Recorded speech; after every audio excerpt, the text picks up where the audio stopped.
fun week too. I had a fourth grader side of use on himself. It wasn't a second grader; it was a fourth grader. Drove me crazy. Right. This week has been awesome. I got to drive a bunch of kids, talk about the Lord. Um, got a kid named Michael in the river that I'm talking to about the Lord, and he said he graduated at 17. He's about to turn 18 in October, but he said his dad had a big announcement that he got a good job and they might move, and he don't want to move, but he's not 18 yet. So he said he got a big decision, and he wants to come to McDonald's for our Bible study. So come on down. McDonald's food is good. I found a wife there. If you ain't heard the story, I'll tell you one day. Uh, but today, word, I'm going to jump through some of these words because it's like 600 words, and I want to start another lesson that I got. But this word is crumbs, right? And I thought this one was pretty good when I was reading about it. We're going to go to Matthew chapter 15. Uh, we're going to probably start around verse 22, I guess, and I'll read a few, and we'll go. So it's Matthew 15, chapter 22, and this one, I don't know if I could preach it to anybody but me.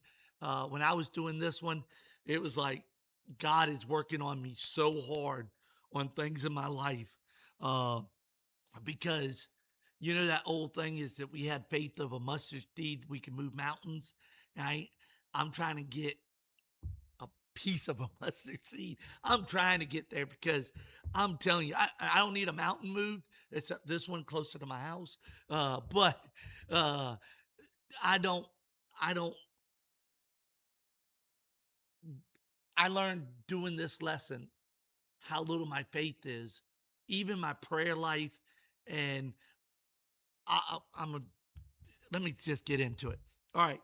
Matthew 15 and starting in 22, he says, and behold, a woman of Canaan came out of the same coast and cried unto him, saying, have mercy on me, O Lord, thou son of David. My daughter is greatly vexed with a devil.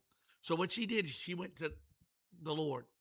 That's one thing that every one of us said we can do there. We have an issue, we go to the Lord. And then listen, this. But he answered her not, and his disciple came and besought, saying, send her away, for she cries after us. She's begging the Lord now. Right? A lot of times when we have a problem, Lord, take care of this, and we run away. We don't beg after the Lord. This woman is begging enough where everybody's hearing her. Right? How many times we have a problem and your own family members don't hear you crying for that problem. Your own church members don't hear you crying for that problem. It's we keep it locked up like I can't let people know I do that. I can't let people know I do that. Right? Trust me, right? The thoughts just driving here today, I don't want y'all to know because them idiot drivers on the road drive me nuts. And I hope they blow a wheel and run into the wall. I mean, that's some of the thoughts that went through my head. First thought is, oh, a cop pulled you over. You almost hit me. Right? Doing 80. I'm doing 70. I mean, good night. And it's only 55. I'm already speeding. What are you doing, idiot? But I'm blowing by somebody going 75 or 70 in a 55. Right? Then my wife has a discussion with me today. And what do? I turn it into an argument. And all she wanted to know is what Bible verses we were reading for tonight. And that's me. But there's us. Like I said, we don't want people to hear our cries. We don't want to. We want to come to church and say, "Oh, everything was great this week, man." Like Brittany came and mentioned some things that happened this week, right? She could have came and said, "Oh man, you don't know this little sweet girl came up and gave me a hug." No, she mentioned the stuff that she wants us pray for that little boy or girl. I don't know which one it was. Right? Pray for that one. That one might be her one that she comes in here going, please don't let me strangle that kid. Please don't let me strangle that kid. I mean, because trust me, there's that one that you have. I mean, it could be that one person in your life that you have that you need that prayer. But we don't say that. You, you know, we're Christian. We don't want to strangle nobody. My wife wants to strangle me half the time, right? I mean, because I run my mouth too much. You're like, will you shut up and listen, but she don't tell you guys she tells me to shut up. She says it a little bit nicer sometimes. I said sometimes, right? But she got to get my attention, right? Um, but that's where we got to know right here, we got to cry to the Lord. Even if people hear us, we got to cry to the Lord. Let's keep going. And it says, but he answered and said, I am not sent but unto the lost sheep of the house of Israel.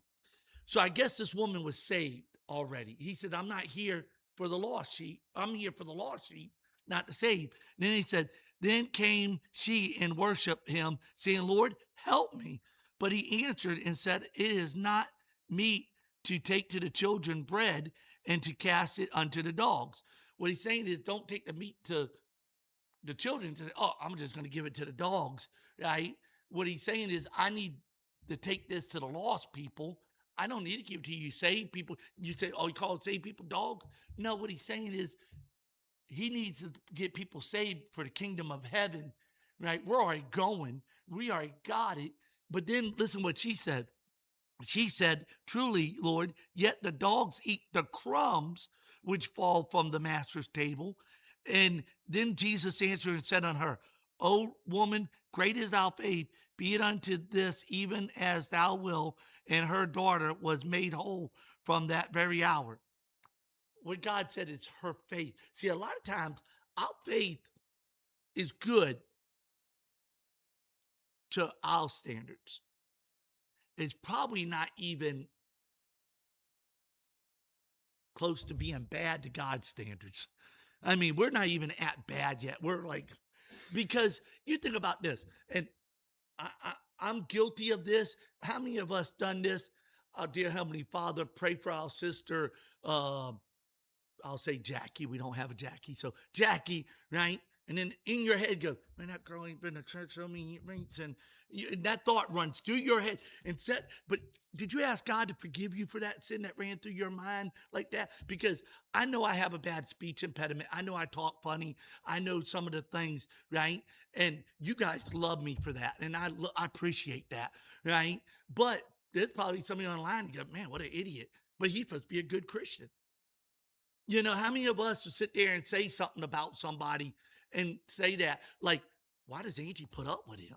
Right? And he's such a pain in the butt, right? But, instead of just saying, we'll pray for their marriage, they're a great couple. They work together. Here's my guilty one, and hopefully my children ain't watching. I do this all the time. That little girl is just so wild, right? They need to spank her and sit her down and teach her. How many times your parents did that and you want to bust them in the mouth? I'm raising this kid. You stay out of me raising my kid. And there's me doing that instead of me going, God, let the girl made it to 3 already. And sometimes she'll come over there with a runny nose and no medicine, sick as a dog at my house. And then I come down with a sore throat. And it's like, I got sick from her. But I drive all these kids to school. It ain't none of them that got me sick. It had to be that one, right? You know what I'm saying? It had to be that one that got me sick because she had a runny nose, right? Out of all the viruses I come in contact with, it's that one that got me sick because she was in my house, not the ones I spent all week with on the bus, right? And that's what we do. But that's our sinful nature. How many times we do that sinful nature, right? And we blink and we wonder why God won't even give us the crumbs off his table. But here goes the one I love the most is you got the crumbs, but they're sitting on the floor. What happens when you drop a crumb at their thing? They got two cats and two dogs. Them two dogs are under your foot, about to knock your feet over to get them crumbs. The cats come in later on that night and pick up what's left. They slowly pick up what's left, right? What are they getting? They're getting the crumbs of the crumbs. Because the first, how many of us are like that? God, please help.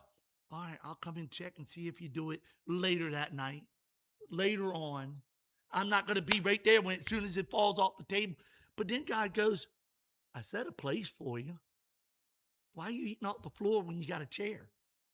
And there's a whole plate of food here. Because that woman, that's what he's saying to her. Your daughter's whole. Your faith, you're sitting at the table. you're not eating the crumbs anymore. How many of us got a plate at the table, but we're trying to eat the crumbs off the floor? Like the prodigal son. He had a place at home with his father, but often a lost lamb. A lot of us, with our prayer life, with our families, with our wives, our kids, we're sinful and we don't even know it. Me and Angie, we're great parents. We are good parents. I won't say great, good parents. Nobody's a great parent except Jesus, right? But we're good parents. We raised 3 good kids. You think we can't help our kids raise their kids? Yeah, but there's a point. They got to raise their own kids. Let them call us when they want advice. And that's where we got to be careful. Because, yeah, I mean, don't get me wrong. When they come to my house, they do have to abide by my rules because it's my house, right? When I'm at their house, the only thing they can't do is what they wouldn't do with their parents ain't there, right? Like one of them, I think one of them is, she likes to hush you, and she's a 3-year-old, and we're trying to teach her, you don't hush people. She's like, "But I was watching my show and you were talking," and we're like, "No, you don't hush adults." And then one of them, she liked to tell people to shut up, and you're like, "No, you don't say the word shut up." If somebody's talking, you can just say, "Hey, can I talk?" You're talking too loud or you're talking too much. You got to be you got to be polite about it. Um, so that's where it's we got to be careful, but we're ready to criticize our kids, our wives, our workers. I got a bunch of people that work at my job, bunch of different. I got at least 3 preachers, 3 people that don't know the Lord, at least 3 people that don't know the Lord, right? If not more. But I'm ready to go, man, look at them. That thought went to my head. Instead of me going, let me go talk to them about the Lord, right? I got one, hopefully they're not listening, but I mean, she likes other women, right? Um, she looks more butch than I do. Um, One day she was trying to be funny. I think she was seeing what I would say back. She said, "I love you, Joe." I said, "I love you too." And that's how, and now it's a little joke that hey, love you. It's kind of like a joke, but it's just letting me open dialogue. There's no love there as what I love my wife. Don't get me wrong. When y'all hear that, I say I love you to my kids, but it's not what my love to my wife. This is a coworker type of love. See, that's when one time I always say this: you have best friends, and what they have taken in the world today, they have taken best friends and called it love. Because what it is you have a girlfriend, 2 girls, and they're best friends. Oh, we love each other. No, you're best friends. Yes, you do have a friendship love, but it's not the love that you need between a man and a woman. You'll never get that man and a woman with 2 women or 2 men. I'm sorry. That's what, I mean, the Bible says it, right? That's where people are mistakenly wrong today. We're taking man and woman and saying, "Oh, they got the same time." Well, love. No, it's not. That would be like me saying, "I'm in love with my daughter like I am my wife." I'm not, but I love my daughter. I've died for my wife and my daughter, but I love my wife totally different than my daughter. And that's where people are making so many mistakes and people just don't get it because they're like, "No, I really passionately love." You could passionately love your best friend, but not that way as relationship. I had a best friend that me and him was buddies until the day I met my wife. Just like you love your parents. Jackson, he probably never thinks he's going to leave mom and dad. But I guarantee you when he turns 18, 19, 20, right? Or when Brittany throws him out the door, right? But that's our baby when daddy throws him out the door, right? But but when it's time, like Josh, he's moving on now, right? Josh, right? But I can guarantee when he was younger, this is my home. I love my mom and dad. I guarantee he don't love them like he did when he was a little kid. He ready to move on to that female marriage. It's a different type of love.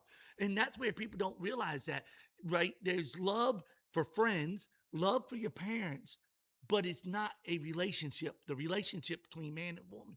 If you read your Bible, it will tell you clearly about them relationships. But the word crumbs, what I was talking about here, we're worried about God getting us saved.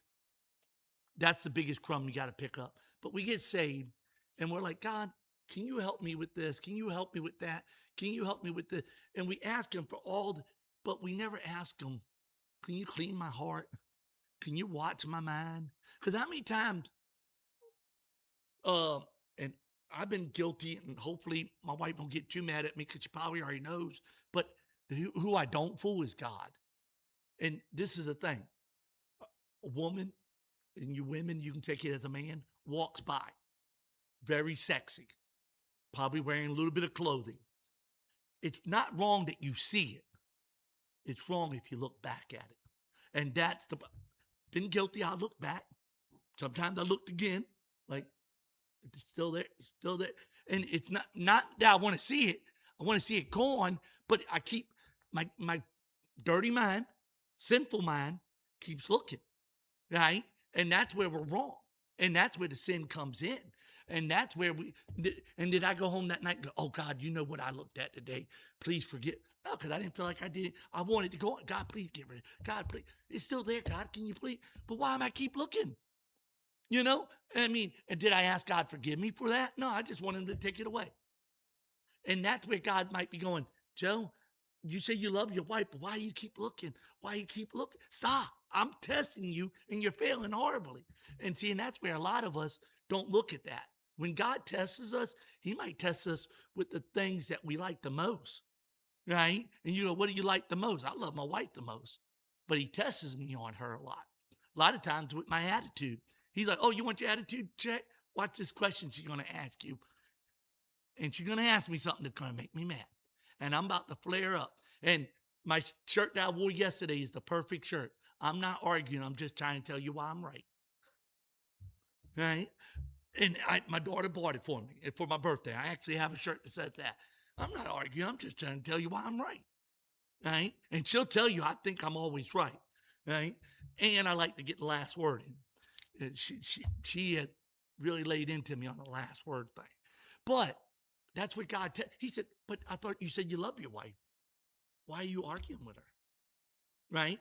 When she was sick and had cancer, you were begging me to keep her with you.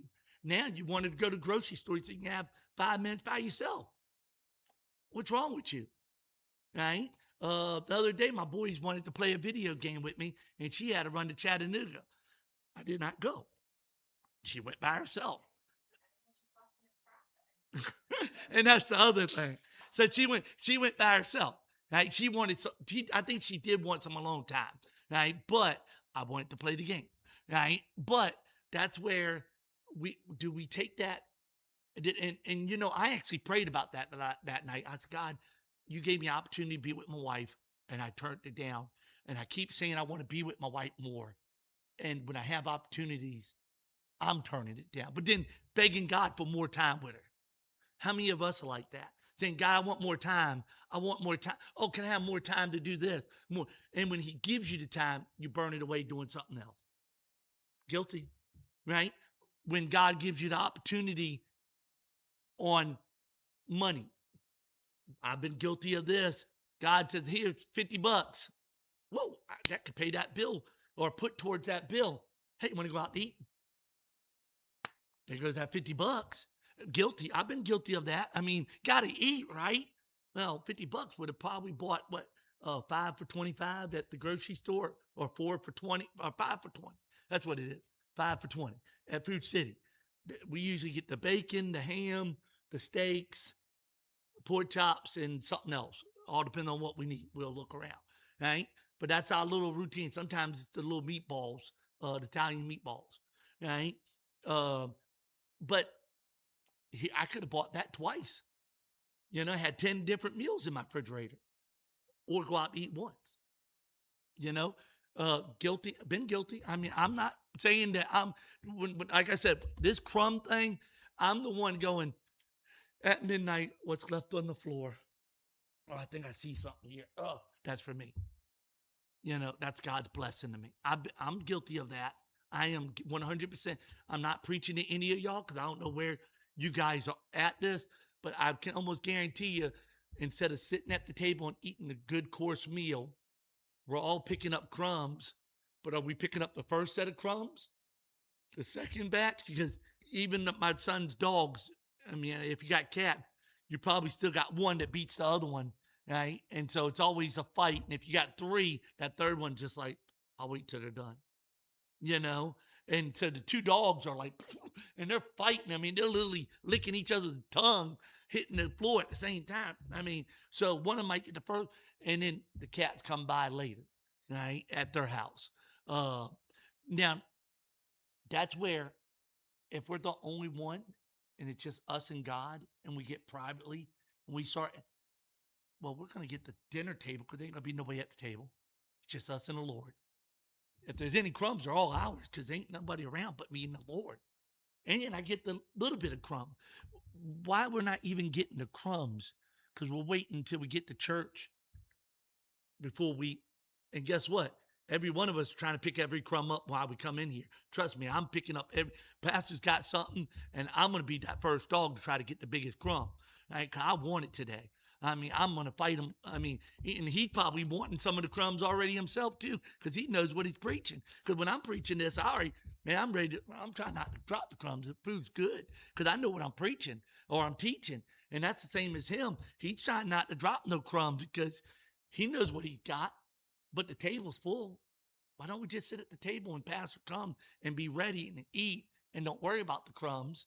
Right now, when church is over, pick up the crumbs. You know, take them home with you, pass them out to other people. Made me think when I think of crumbs, and I'll tell you this story. And we might be there was a man that worked at Faith Baptist. I, I don't know. Yeah. Is Mr. Kern still alive? Is that his name? Did he? He's a telephone pole guy, right? Right? He would eat, he would eat over a napkin, any type of bread over a napkin. And you go, why? He would take the crumbs and put them in a jar. And that would be his stuffing where he make that bread out of the stuffing from his crumbs. And I'm like, what? He would get in the shower, then turn the water on. He would not let it get hot. He would turn it on and start showering because he didn't want to miss a drop of water because he said it's wasteful. And he did everything like that.